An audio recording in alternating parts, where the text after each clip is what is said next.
Hello बच्चों, मैं सनी जायसवाल। आज हम आपको बताएंगे कक्षा 10 के मैथ में नया सिलेबस क्या है। और आज के इस वीडियो में बताएंगे कि कक्षा 10 में कौन सा चैप्टर है, कक्षा 10 में मैथ में कौन सा चैप्टर कितने नंबर का है। आज के इस वीडियो में डिस्कस करेंगे। उसके बाद हम आपको बताएंगे कि कक्षा 10 में मैथ में 100 नंबर कैसे लाया जाए। बातें समझ में आ रही है? चलिए आज हम आपको बताने चल रहे हैं। सबसे पहले बताएंगे आज के इस वीडियो में, सबसे पहले आपको ध्यान देना है मैथ का नया सिलेबस क्या है, मैथ में कौन सा चैप्टर कितने नंबर का है। आपको ध्यान देना बच्चों, मैथ में आपको ध्यान देना है, ये 14 चैप्टर आपको पढ़ने हैं। कितने चैप्टर पढ़ने हैं? 14 चैप्टर आपको पढ़ने हैं। सबसे पहले ध्यान देना, सबसे पहला चैप्टर है आपको वास्तविक संख्या। वास्तविक संख्या कौन से यूनिट में आती है? संख्या पद्धति में आती है। या कितने नंबर का होता है बच्चों? 5 नंबर का होता है। बातें समझ में आ रही है? बोलिए। उसके बाद आपको पढ़ना है बच्चों बीजगणित। बीजगणित में बच्चों 4 चैप्टर पढ़ने होते हैं। बहुपद आते हैं, दो चर वाले रैखिक समीकरण आते हैं, द्विघात समीकरण आते हैं और समांतर श्रेणी आती है। बातें समझ आई? दूसरा चैप्टर आपका बहुपद है, तीसरा चैप्टर है आपका दो चर वाले रैखिक समीकरण, चौथा चैप्टर है द्विघात समीकरण और पांचवा चैप्टर है समांतर श्रेणी। बातें समझ आई? ये टोटल मिलाकर आपको बीजगणित में कितने चैप्टर नंबर के आते हैं? क्वेश्चन 18 नंबर के क्वेश्चन आते हैं। बोलिए। चलिए अब आगे बढ़ते हैं। आगे आते हैं ज्यामिति में। ज्यामिति में बच्चों आपको 2 चैप्टर पढ़ने होते हैं। एक त्रिभुज पढ़ना होता है जो कि 6वां चैप्टर है, और एक पढ़ना पड़ता है वृत्त जो कि आपका 10वां चैप्टर है। ज्यामिति में 2 ही चैप्टर पढ़ने होते हैं। एक होते हैं त्रिभुज, दूसरा होता है वृत्त। लेकिन ये चैप्टर 6वां होता है और ये चैप्टर 10वां होता है। ये टोटल मिलाकर कितने नंबर के होते हैं बच्चों?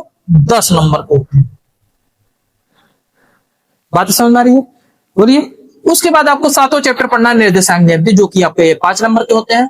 उसके बाद आपको पढ़ना है 8वां और 9वां चैप्टर त्रिकोणमिति के हैं। एक त्रिकोणमिति का परिचय है 8वां चैप्टर, और अगला चैप्टर है 9वां जो कि है त्रिकोणमिति के कुछ अनुप्रयोग। ये दोनों चैप्टर मिलाकर कितने नंबर के होते हैं बच्चों? 12 नंबर के होते हैं। चलिए 10 चैप्टर हो गए। बोलिए। अब आपको बच्चों, आपके पास बचे कितने चैप्टर? 4 चैप्टर और बचे हैं। 4 चैप्टर कितने नंबर के हैं ध्यान देंगे।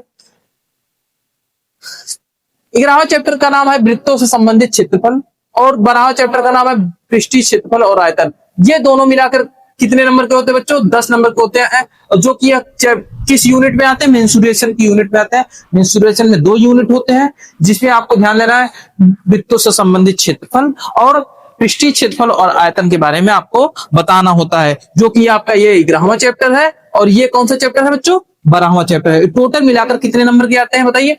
10 नंबर के क्वेश्चन बनते हैं इस चैप्टर से। बात समझ में आ रही है? अगला चैप्टर है सांख्यिकी। सांख्यिकी और अगला उसके बाद है प्रायिकता। सांख्यिकी आपका 13वां चैप्टर है और प्रायिकता आपका 14वां चैप्टर है। दोनों मिलाकर कितने नंबर के क्वेश्चन बनते हैं? 10 नंबर के क्वेश्चन बनते हैं। कितने नंबर के आपको क्वेश्चन है? देखिए काउंट करते हैं। 5 नंबर ये 18 5 23, 23 10 33, 33 और 5 38, 38 और 12 50, 50 और 10 60 और 10 70। 70 नंबर आपके थ्योरी के क्वेश्चन होते हैं और 30 आपके प्रैक्टिकल के आते हैं। टोटल मिलाकर कितने आ गए बच्चों? 100 नंबर के क्वेश्चन ये, और ये आपके थ्योरी के क्वेश्चन है, जो कि आपके थ्योरी के क्वेश्चन। हाँ बच्चों, अब हम आपको बताएंगे बच्चों 100 में 100 नंबर कैसे लाया जाए। चलिए आपके लिए हम कुछ पॉइंट लेकर आए हैं। अगर आपको मैथ में 100 में 100 नंबर प्राप्त करने हैं तो आपको बच्चों कुछ बातों को ध्यान देना है, जो कि हम आपको एक एक करके बताते हैं। सबसे पहले आपको क्या करना है? अपने टारगेट को सेट करो, कितने मार्क्स आपको लाने हैं। आपको ध्यान देना बच्चों, अगर जितना नंबर आपको लाना है आपको अपना टारगेट बनाना पड़ेगा, उसी पर वर्क करना पड़ेगा। तभी आपका ये मेन काम ये होना चाहिए कि आप अपने टारगेट को फिक्स करो। सेकंड पॉइंट है आपका एनसीईआरटी बुक के एक्सरसाइज और एग्जाम्पल जो भी वीडियो में कराए जाएंगे पूरा देखें और कॉपी में लिखें।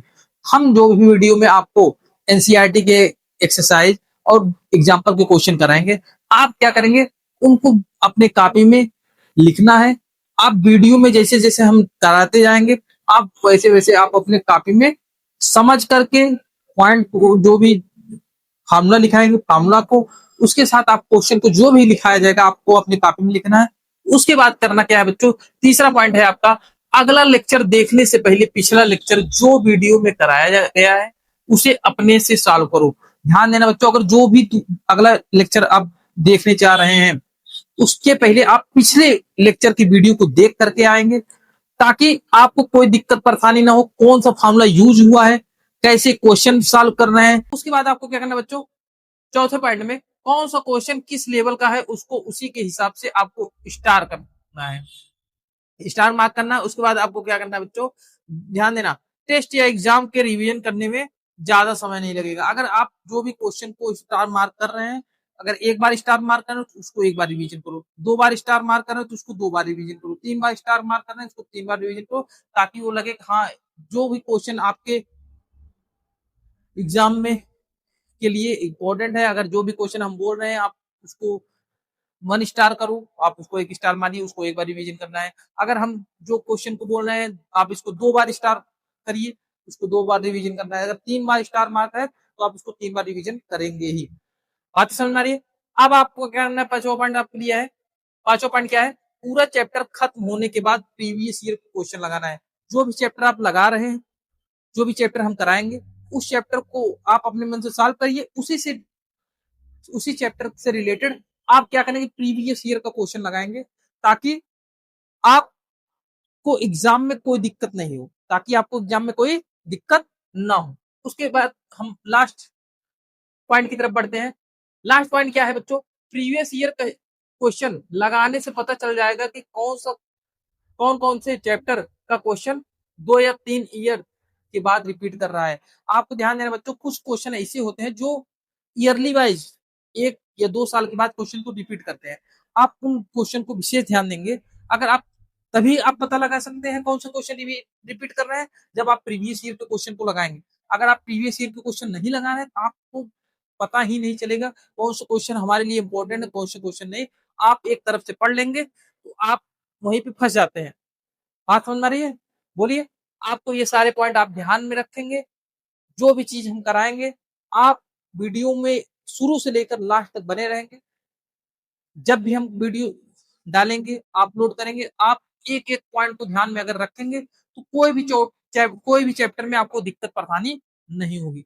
बातें समझ में आ रही है, हमें उम्मीद है आपको ये सारे पॉइंट समझ में आए होंगे। जल्द ही आपके लिए हम प्रश्नावली 1.1 का फर्स्ट लेक्चर, जो कि एक ही वन शॉट वीडियो में प्रश्नावली 1.1 समाप्त है, जल्द ही अपलोड किया जाएगा। और उसके बाद जो भी आपका वीडियो होगा एक एक करके हम आप अपलोड करेंगे,